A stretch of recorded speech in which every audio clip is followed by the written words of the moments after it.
But at age 12 to 18, they're starting to get developed cognitively. And they're starting to get an idea of identity. Now, what does this mean? This is one of the most significant and important aspects of what you'll see on this chart today.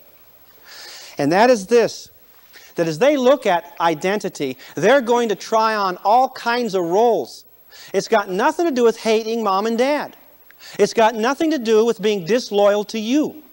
At this time, the peer group can become a much more significant factor, unfortunately, than the parent.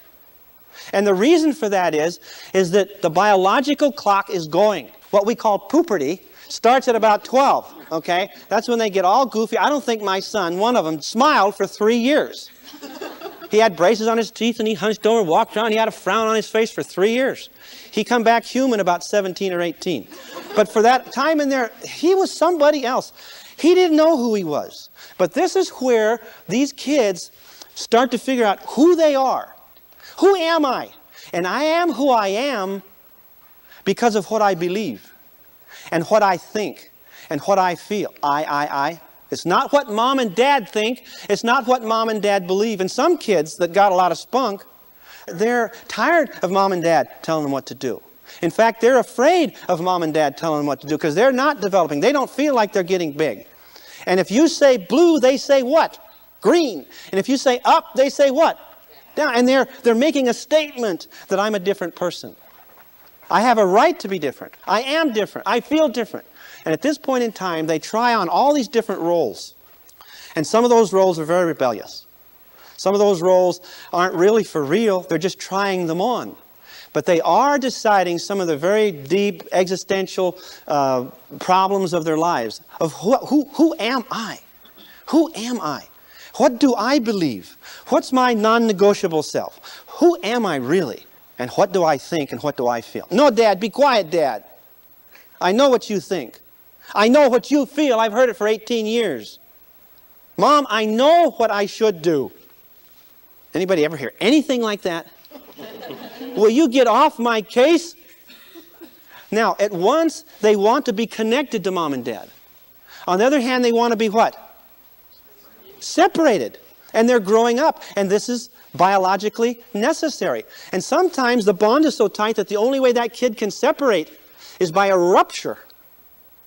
If we're not, as parents, willing to let go graciously and understand the dynamics of this concept, that they're individuating, that they need to feel separate, they need to feel independent. Does this make sense?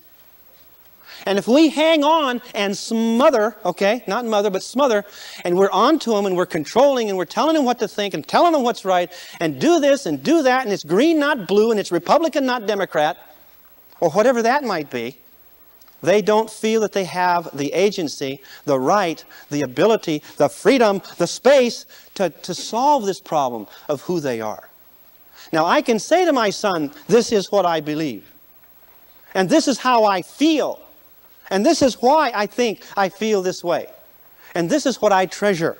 And this is what I despise. And these are my prejudices. And these are my loves. And these are my, okay? As dad and mom. And mom and dad, if they understand this boundary thing, are careful to show this is how I feel. This is what I believe. And son, I hope that you will embrace these principles, these virtuous principles that we believe in so dearly.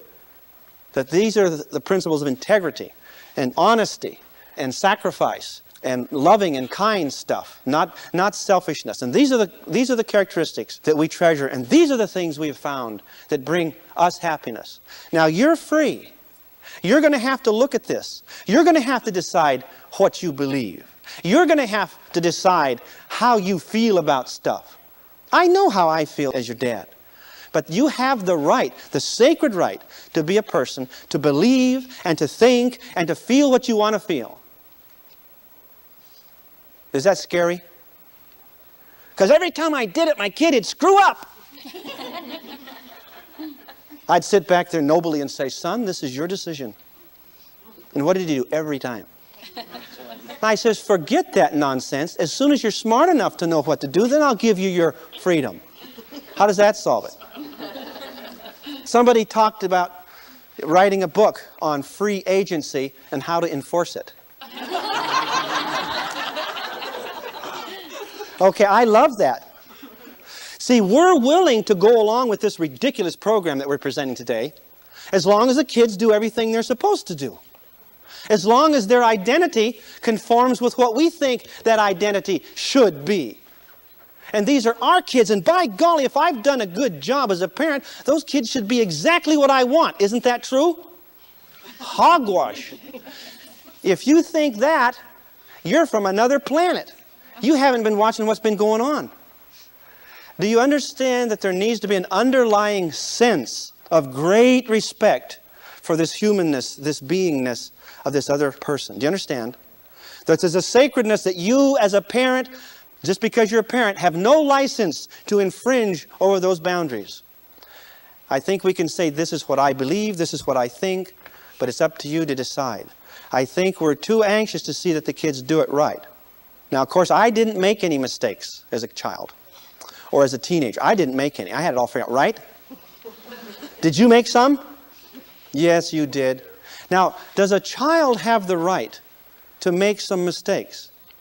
If you create an environment where mistakes are not okay, you're going to limit some of this stuff. And when they make a mistake, they're going to feel guilty. You say, get up and try it again. You see that skateboard that kid saved for 3 months. $130 skateboard. You see it out there in the rain in the front. Because when he came home, he was thirsty with his buddy and his favorite Captain Kangaroo movie was on, or whatever it was, his Nintendo game was waiting. He came running, and you see through the front door, through the window, you see that skateboard and it's pouring rain. And what do? You pick it up and put it there. Well, usually you go out and get it and then give them a lecture. Haven't you got any sense of responsibility?